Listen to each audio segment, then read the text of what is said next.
Morning সবাইকে। আবার চলে এলাম নতুন একটা ব্লগ নিয়ে। সকালে উঠেই আগে ছাদে আসতে হয়, কারণ আমার গোলাপগুলো দেখতে হয়। কিন্তু বুঝতে পারছি না গোলাপের পাপড়িগুলো কেমন যেন ঝিমিয়ে পড়ছে। আমার সাথে কথা বলতে হবে। এইটা দেখো কত সুন্দর। এবার আরেকটা গোলাপ দেখাচ্ছি, দেখো এইটা একদম নষ্ট হয়ে গেছে। এই দেখো, পুরো নষ্ট হয়ে গেছে। এখানে একটা ছোট কুড়ি এসেছে। মামার সাথে তো কথা বলেছি, দেখি কি বলে। আর এই একটা গাছ, এই সারা জীবন ধরতেই থাকবে, যেহেতু বলেই দিয়েছে যে যতক্ষণ না বর্ষাকাল বা শীতকাল আসছে কোনো রকম তেমন ভালো কোনো ফুল দেবে না। তো আমার কথা শুনেই চলি, কারণ আমার থেকে বেশি অন্য মামাই জানে গাছ সম্পর্কে। এই গাছে অনেক কুড়ি আসছে, এই যে দেখো এই আর একটা, ঠিক আছে। আজকের ওয়েদারটা বেশ ভালো। যাই হোক, আমি দেখাচ্ছি।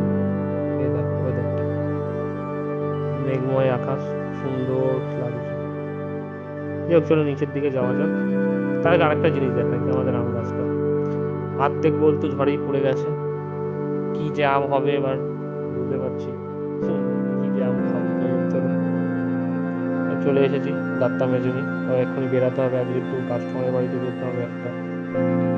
চলো, আমার হায়াবুসাটা নিয়ে নিই।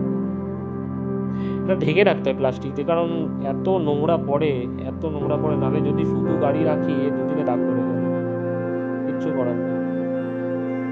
পুরো ঢেকে রাখবে। তার মধ্যে আবার আজকে ইন্ডিয়ার ফাইনাল ম্যাচ আছে একদম। তার মধ্যে আমার আজকে আছে আবার বিয়ে বাড়ি, ওই জন্য বিয়ে বাড়ি যেতে হচ্ছে। কিছু করার নেই, রিলেটিভদের মাথায় রাখতে হবে। যাই হোক, বেরিয়ে পড়েছি, কাস্টমারের বাড়িতে যাওয়ার উদ্দেশ্যে। চলো, বলতে বলতে চলে এসেছি ব্রিজে। আমি সবাইকে সাজেস্ট করবো এইভাবে কেউ ভিডিও করবে না, কিন্তু আমার কাছে তেমন কোনো ইকুইপমেন্ট নেই আপাতত সেই রকমভাবে করার মতো, তো আমি করছি। আমি চেষ্টা করবো রিসেন্টলি এরকম একটা ভিডিও বা ভিডিও করার এরকম ইকুইপমেন্ট পাওয়া যায় ওটা কিনে নেওয়ার। খুব শীঘ্রই কিনে নেওয়ার চেষ্টা করবো। তবে আমি তো সবাইকে সাজেস্ট করবো কেউ যাতে এরকম একদমই না করে। প্রথমে দূর থেকে ভাবছিলাম এই আবার কি ঘাস পাতা, ওমা সামনে গিয়ে দেখি এ তো পেট পাতা। বলতে বলতে চলে এসেছি সোসাইটির ভিতরে। খুব সুন্দর সোসাইটিটা। আশা রাখি অনেকেই চেনে, বিরাটি নবদর্শ বলে সোসাইটিটা আছে। খুবই সুন্দর, আর ভিতরটা তো আরো বেশি সুন্দর। যারা এসেছে তারা তো সব জানে। যেহেতু কাস্টমারের বাড়িতে এখানকার তেমন ভিডিও করা অ্যালাউ করে না, তো ওইভাবে কোনো রকম ভিডিও করতে পারিনি। আমি একবারে বেরিয়ে গিয়েই বাড়িটা দেখা। বলতে বলতে বেরিয়ে এসেছি। এবার যাই বাড়ির দিকে রওনা দিই, যে মা ফোন করছে বলে তাড়াতাড়ি করে আসতে, কারণ আমার বিয়ে বাড়ির নিমন্ত্রণ আছে, সেখানেও যেতে হবে।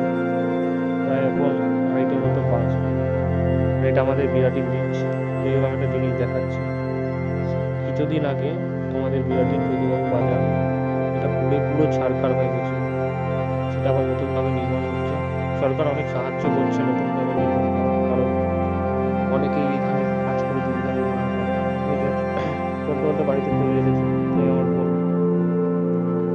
এখন অ্যাক্টিং দেখো মুখে। হুম, তার না একটা অ্যাক্টিং আছে। এই তাড়াহুড়োর জন্য বেশি কিছু দেখাতে পারিনি, বেরিয়ে এসেছি ট্রেনে করে। এটা মানুষের শখ, ট্রেনে করে বাইরে বসে টেনশন করবে, কারণ সচরাচর সব জায়গায় সব কিছু সব জায়গায় সব কিছু পাওয়া যায় না। ওই জন্য আলাদা জায়গাটা, যেমন দেখো সুন্দর ক্ষেত, এটা আমাদের ওখানে নেই। তো এইসব ক্ষেত অবশ্যই টেনশন করাটা দরকার। তো একটা ছোট্ট ভিডিও করে নিলাম। বলতে বলতে স্টেশনে পৌঁছে গেছি, চলে এসেছি স্টেশনে।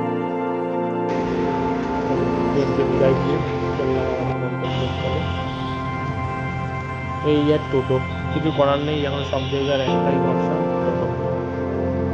গ্রীষ্ম হোক বা বর্ষা, টোটোই হলো ভরসা। চলে এসেছি প্রায় বাড়ির সামনে। যে ঢুকতে ঢুকতে অনেকটাই সময় লেগে গেছিলো। ওকে আগে খেলাটা দেখতেই হবে, কারণ ফাইনাল খেলা বলে বিয়ের পরে থাক, আগে ফাইনাল খেলা। এসেছি খেলা দেখতে। এই আর একজনকে দেখো, পান খাওয়ানি ব্যস্ত। আগেকার বন্ধুর দেখা।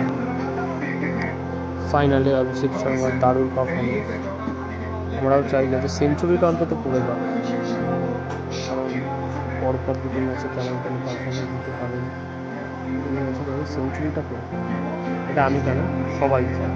যাই হোক, বলতে বলতে চলে এসেছি বিয়ে বাড়িতে।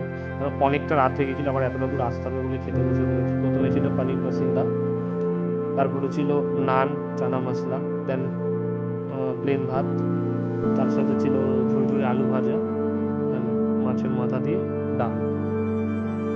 তারপরেই চলে এসেছিল কাতলা মাছ।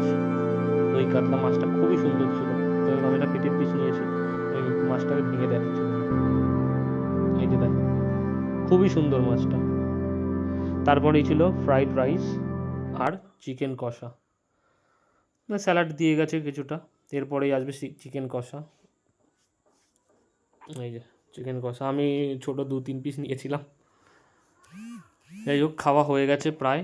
তারপরে ছিল চাটনি, অ্যান্ড দেন ছিল পাঁপড়, যেটা সব একই এর কম্বিনেশান চাটনি পাঁপড়। তারপরে ছিল লট চমচম, যেটা আমি 5 পিস খেয়েছিলাম, আমার খুব পছন্দ হয়। যেহেতু মিষ্টিটা খাইনি, ওই জন্য অন্যের পাত থেকে মিষ্টিটা দেখালাম। তারপরে ছিল আইসক্রিম অ্যান্ড হাজমোলা। এই আমার লুকটা দেখে নাও আজকে কেমন লাগছে আমাকে। যাই হোক, বলতে বলতে আবার স্টেশনে চলে এসেছি, কারণ রাত প্রায় তখন 11টা, যেহেতু লাস্ট ট্রেন আমাদের ধরতেই হবে। একটা মজার বিষয় দেখাচ্ছি, স্টেশনে এসে এই দেখো, ফাইনাল খেলা বলে কথা, সব জায়গায় লেগে গেছে পর্দা খেলা দেখানোর জন্য। বলতে বলতে যাই হোক, আর বেশি কিছু দেখালাম না, বলতে বলতেই বাড়িতে চলে এসেছি, যেহেতু জিতেছে বলে কথা। চারিদিকে বাজি তো ফাটবেই, বন্ধুরা মিলে বেরিয়ে পড়েছি বাজি ফাটাতে, হই হুল্লোড় মজা করতে। এই সবাই আছে, সব বাজি ফাটাচ্ছে। এই নাও আরও একটা, কারণ এটা ফাটবে না, কারণ এটা ওই যেই জায়গাতে পড়েছিল মেবি ওখানে জল ছিল, তো এই জায়গাটা ফাটবে না।